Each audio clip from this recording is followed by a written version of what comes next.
Hello guys, तो एक और न्यू वीडियो में आप लोगों का स्वागत है। आज हम करने वाले हैं नेजल पॉलिप्स और एपिस्टेक्सिस वाला जो भी कॉन्सेप्ट है और जो भी चीजें हैं वो पढ़ने वाले हैं, ठीक है। और ये बहुत ही कॉमन प्रेजेंटेशन होती है ओपीडीज में भी, पॉलिप फॉर्मेशन और फिर नाक से खून आना, एपिस्टेक्सिस, वो भी बहुत कॉमनली देखा जाता है। समर सीजन में तो और ज्यादा होता है। तो हम ये दोनों ही कंडीशंस को थोड़ा डिटेल में पढ़ने वाले हैं, ठीक है। और मैंने ना वैसे फाइनली इस पे ना वीडियो ले आई थी, मतलब मैं पहले ही बना चुकी हूँ इस पे वीडियो, दैट्स वाई इसे मार्क्ड है, तो उससे कोई प्रॉब्लम नहीं होगी। लेकिन चलो स्टार्ट करते हैं। पर मैं वो वीडियो डाल नहीं पाई क्योंकि अनफॉर्चुनेटली वो वीडियो डिलीट हो गई, पर उसके बारे में बात बताऊंगी। पहले हम स्टार्ट करते हैं वीडियो से। तो आज हम पढ़ने वाले हैं पॉलिप, नेजल पॉलिप। अब सबको पता है पॉलिप क्या होता है। ये एक नॉन नियोप्लास्टिक मास है, जैसे मैंने यहाँ लिखा है नॉन नियोप्लास्टिक मास। कोई भी इसमें कैंसरस कंडीशन नहीं होती, जो कि क्या है, हमारे इन्फ्लेमेशन हुआ नेसल मिकोसा की, उसकी वजह से वो जो एरिया है वो इडेमेटस हो गया। तो क्या होता है, नेसल मिकोसा के अंदर ना एक्स्ट्रा सेलुलर फ्लूइड एक्यूमुलेट हो जाता है, जिसकी वजह से वो पॉलीपॉइडल अपीयरेंस आ जाती है उसकी, और वो बाहर की तरफ ऐसे लटकेगा दिखेगा, तो उसको हम नेजल पॉलिप कहेंगे, ठीक है। तो इसकी डेफिनेशन क्या है, nasal polyp are non neoplastic masses of edematous nasal और sinus mucosa. There are two main varieties. अब इसके दो मेन टाइप्स होते हैं, एक होता है एंट्रोकॉन्कल पॉलिप और एक होता है बायलेटरल इथमोइडल पॉलिप। ये दोनों ही ना एक दूसरे के बहुत अपोजिट है, तो अगर आपको एक समझ आ जाता है तो दूसरा आप खुद ही कर पाओगे, खुद ही समझ जाओगे। तो देखो, एंट्रोकॉन्कल पॉलिप जो होता है ना, वो उसके नाम से ही पता चल रहा है उसकी लोकेशन क्या है, ठीक है। ये जो है वो अराइज करता है फ्रॉम एंट्रम। एंट्रम जो होता है ना, एंट्रम या एंट्रम जो भी कहते हैं, उससे अराइज करता है, मैक्सिलरी एंट्रम से, ठीक है। तो इसलिए इसका नाम एंट्रोकॉन्कल, क्योंकि ये जो पॉलिप है वो फिर कॉन्का रीजन से आपको दिखेगा, और फिर आप जब बाहर से देखोगे तो वो आपको दिखेगा। तो मतलब एक तरीके से क्या कि एंट्रम से ग्रो करते करते कॉन्चास या कॉन्कास तक आते हैं, ठीक है। इसलिए इसका नाम है एंट्रोकॉन्कल पॉलिप, ठीक है। अब जैसे हमने ये वाला पढ़ा, ये बायलैटरल इथमोइडल पॉलिप है, दूसरा इसका जो टाइप है।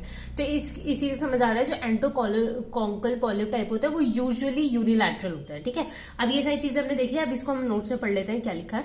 तो antrochoanal polyp also known as Killian's polyp, इसको किलियंस पॉलिप भी कहते हैं। ये मोस्ट कॉमन है बच्चों में, और ये यूजुअली एक होता है या यूनिलैटरल, एक ही नोज में प्रेजेंट होगा, ठीक है। तो यूजुअली सिंगल एंड यूनिलैटरल होता है, ठीक है। अब ये जो पॉलिप होता है वो अराइज कहां से होता है, from the mucosa of maxillary antrum and comes out and grow in concas, ठीक है। therefore known as एंट्रोकॉन्कल पॉलिप्स, ठीक है। अब ये ना पॉलिप है, इसकी मैंने यहाँ फोटो बनाई है क्योंकि इसके तीन पार्ट्स होते हैं। एक होता है जहां से ये एंट्रम से अटैच्ड है, वो होता है एंट्रल पार्ट, तो एक थिन स्टॉक लाइक होता है। फिर एक होता है हमारा कॉन्कल पार्ट, जो वो कॉन्का में आया हुआ है, तो वो राउंड एंड ग्लोबुलर बड़ा सा पार्ट। और फिर जब हम बाहर से देखोगे नोज में वो पॉलिप को, तो वो फ्लैट सा दिखेगा, तो वो नेजल और फ्लैट पार्ट, ठीक है। तो ये तीन पार्ट होते हैं इसके, एंट्रल पार्ट, कॉन्कल पार्ट और नेजल पार्ट, ठीक है। अब कभी कभार क्या हो सकता है ना कि अब हम इसके सिम्टम्स देखेंगे कि पॉलिप में सिम्टम्स क्या आएंगे, ठीक है। तो उससे पहले आप समझ सकते हो कि अगर कोई भी आउटग्रोथ है, ग्रोथ है, उसकी वजह से सबसे मोस्ट इंपॉर्टेंट जो आपका सिम्टम आ सकता है, जो आप सोच भी सकते हो, वो है नेसल ऑब्स्ट्रक्शन, ठीक है। पहली चीज ये। दूसरी चीज क्या है कि कभी कभार ये जो ग्रोथ है वो आउटवर्ड, मतलब पीछे की तरफ भी हो सकती है, ठीक है। तो हमारे पीछे क्या है, नेजोफेरिंक्स है, ठीक है। तो अगर अब हमने एक और चीज पढ़ी कि एंट्रोकॉन्कल पॉलिप जो होता है वो यूजुअली यूनिलैटरल होता है, ठीक है। तो इसलिए unilateral nasal obstruction is most common symptom. पर अगर ये पीछे की तरफ ग्रो करता है नेजोफेरिंक्स में, तो nasopharynx is the common for both the nose, है ना। तो अब क्या होगा कि अगर ये पीछे की तरफ ग्रो करता है, नेजोफेरिंक्स को ऑब्स्ट्रक्ट करता है, तो हमें बायलैटरल ऑब्स्ट्रक्शन फील होगी, ठीक है। तो यूनिलैटरल नेजल ऑब्स्ट्रक्शन। पर अगर किसी को बायलैटरल ऑब्स्ट्रक्शन फील है तो ऐसा मत सोचना कि वो एंट्रोकॉन्कल पॉलिप नहीं हो सकता, मे बी उसका नेजोफेरिंक्स ऑब्स्ट्रक्ट हो गया है, ठीक है। तो अगर ये पॉलिप पीछे की तरफ एक्सटेंड हुआ है तो। इसके अलावा थिक म्यूकोइडल डिस्चार्ज होगा, क्योंकि ये जो पॉलिप है ये इसको हम एक्सटर्नल समझेंगे, तो इसके अगेंस्ट पूरा इन्फ्लेमेटरी एक्शन स्टार्ट हो जाएगा, तो थिक म्यूकोइड डिस्चार्ज उसकी वजह से बन जाएगा। जो वॉइस हो सकती है वो भी हॉर्स, थिक और थोड़ी हाइपोनेजल हो सकती है, मतलब जो नाक से बोलने वाली ऐसा आवाज होती है वैसी होगी, ठीक है। अब इसमें साइन क्या है, तो ये जो पॉलिप है वो दिखने में कैसा लगेगा, तो लार्ज स्मूथ ग्रेश मास लगेगा, कवर्ड विद नेसल डिस्चार्ज, ठीक है। It is soft and can be move up and down by prop, ठीक है। ये सॉफ्ट सा होता है और इसको प्रॉप से ऊपर नीचे आप हिला सकते हो, ठीक है। अब इसका डिफरेंशियल डायग्नोसिस क्या है, तो अ ब्लॉब ऑफ म्यूकस, इससे आप इसको कंफ्यूज कर सकते हो, ठीक है। हाइपरट्रोफाइज्ड मिडल टर्मिनेट, उससे कंफ्यूज किया जा सकता है। एंजियोफाइब्रोमा, ये भी हम आगे की कंडीशन पढ़ेंगे, बहुत ही ज्यादा ड्रेडेड कंडीशन है ये नोज और ये मतलब ये जो फाइब्रोमा है, ठीक है। तो ये हम पढ़ने वाले हैं, बहुत ज्यादा ऐसे इन्वेसिव होता है ये, तो ये बहुत ही डेंजरस भी है कंडीशन, तो इससे भी कंफ्यूजन हो सकती है, ठीक है। तो एंट्रोकॉन्कल पॉलिप हम एंजियोफाइब्रोमा से कंफ्यूज कर सकते हैं, और कोई और नोज की पॉलिप, नोज की न्यूप्लाज्म है तो उससे भी हम कंफ्यूज कर सकते हैं, ठीक है।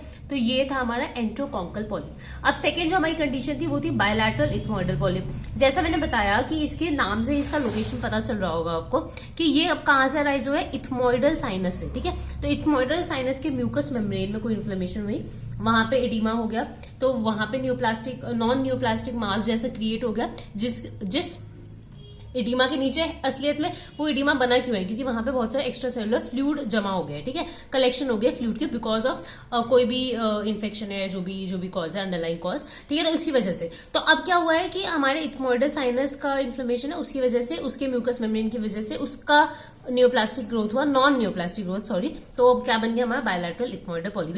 यूजुअली बायलैटरल होता है, दोनों नोज को इफेक्ट करता है। अब इसका कॉज क्या हो सकता है, ठीक है, तो जैसे मैंने बताया एडिमा हो रहा, कोई भी इन्फेक्शन है अगर नोज में तो उससे हो सकता है। तो कॉज क्या है, क्रॉनिक राइनोसाइटिस है, ठीक है, अस्थमा है किसी को, सिस्टिक फाइब्रोसिस है, एस्पिरिन का इंटॉलरेंस है तो उसमें भी देखा गया है, एलर्जिक फंगल कोई साइनसाइटिस है, ठीक है, कार्टिग्नर सिंड्रोम है। इसमें क्या होता है ना कि जनरली जो सीलियाज होता है उनका फंक्शन पूरी बॉडी की जहां पे भी सीलियाज है वहां पे थोड़ा इफेक्ट हो जाता है, ठीक है, थोड़ा डिले हो जाता है, तो उसमें हो सकता है यंग सिंड्रोम है, चार्ग स्ट्रॉस सिंड्रोम है, ये भी एक वेस्कुलाइटिस होता है। तो इन सारी कंडीशंस में इन्फ्लेमेशन, इन्फेक्शंस या ये सारी इन्फ्लेमेटरी प्रोसेस चल रही है बॉडी में, जिसकी वजह से नेजल म्यूकोसा में भी इन्फ्लेमेटरी प्रोसेस स्टार्ट हो गई है, जो भी इसकी वजह से एडिमा बना है। एडिमा क्यों बना है कि वहां पे एक्स्ट्रा सेलुलर फ्लूइड कलेक्ट हो गया और पॉलीपॉइडल चेंजेस आ गए हैं, ठीक है। अब ये सारी चीजें मैंने जो बताई है ना, अल्टीमेटली मैंने पैथोजेनेसिस बताया आपको कि एक नेजल पॉलिप बनता कैसे है, तो इसको हम और डिटेल में समझ लेते हैं अपने नोट्स में, ठीक है। तो पैथोजेनेसिस क्या है नेसल पॉलिप का, तो nasal mucosa particularly in region of middle meatus and turbinates become edematous due to collection of extra cellular fluid causing polypoidal change, ठीक है।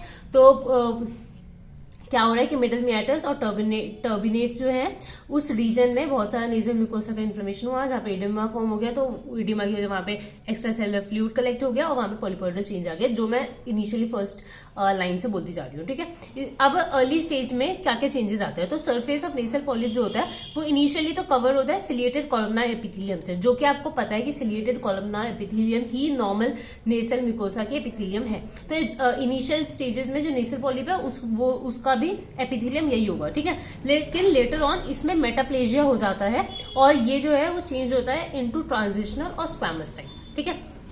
साथ ही साथ बहुत सारा इन्फिल्ट्रेशन भी हो सकता है विद ईस्नोफिल्स एंड राउंड सेल्स, ठीक है। अब कॉमन साइट्स क्या क्या है बायलैटरल इथमोइडल पॉलिप होने के, तो bulla ethmoidalis, uncinate process, ostia of sinuses, ठीक है, edge of middle turbinate, lateral wall of nose, ठीक है। तो ये कॉमन साइट्स हैं जहां पे आपको पॉलिप दिख सकते हैं, ठीक है। अब इस पॉलिप के क्या क्या सिम्टम्स हैं, तो मल्टीपल पॉलिप्स इसमें दिखेंगे आपको, क्योंकि आपको पता है बायलैटरल है, मल्टीपल पॉलिप होता है, इसमें सिंगल नहीं होता। नेसल ऑब्स्ट्रक्शन ऑब्वियसली, पार्शियल और टोटल लॉस ऑफ स्मेल भी हो सकता है इसमें, ठीक है। नेक्स्ट हेडेक हो सकता है due to associated sinusitis, sneezing and watery nasal discharge होगा, मास प्रोट्रूडिंग फ्रॉम नॉस्ट्रिल आपको दिखेगा, ठीक है। और जब आप एग्जामिनेशन करोगे तो राइनोस्कोपी जब करवाओगे, एंटीरियर राइनोस्कोपी, ठीक है, उसमें क्या करते हैं हम प्रोब डालते हैं, उसमें कैमरा लगा होता है, उसमें हम नोज का पूरा देखेंगे, स्कोपी है ना तो हम अच्छे से देख रहे हैं, तो एंटीरियरली उसको डाला जाता है, तो एंटीरियर राइनोस्कोपी। एक पोस्टीरियर राइनोस्कोपी भी होती है, तो एक एंटीरियर राइनोस्कोपी करते हैं जिसके अंदर पॉलिप जो है आपको कैसे दिखेगा, स्मूथ ग्लिस्टनिंग ग्रेप लाइक मासेज, ठीक है, ग्रेप लाइक मासेज होगा, सेसाइल होगा, do not bleed on touch. ये बहुत इंपॉर्टेंट लाइन है क्योंकि आगे हम बहुत सारे कंडीशंस पढ़ेंगे, उसमें क्या होता है ना, जस्ट टच करने से ब्लीड करेगा, एपिस्टैक्सिस में पढ़ेंगे, और बहुत से ऐसी कंडीशंस होती है, इवन आई थिंक एंजियोफाइब्रोमा भी होता है, उसको जस्ट टच करने से भी ब्लीडिंग स्टार्ट हो जाती है, ठीक है। तो लेकिन जो ये वाला जो नेजल पॉलिप्स होते हैं वो does not bleed on touch होता है, ठीक है। इसके अलावा मल्टीपल और बायलैटरल होते हैं, ठीक है। तो ये हमने पढ़ लिया नेजल पॉलिप के बारे में।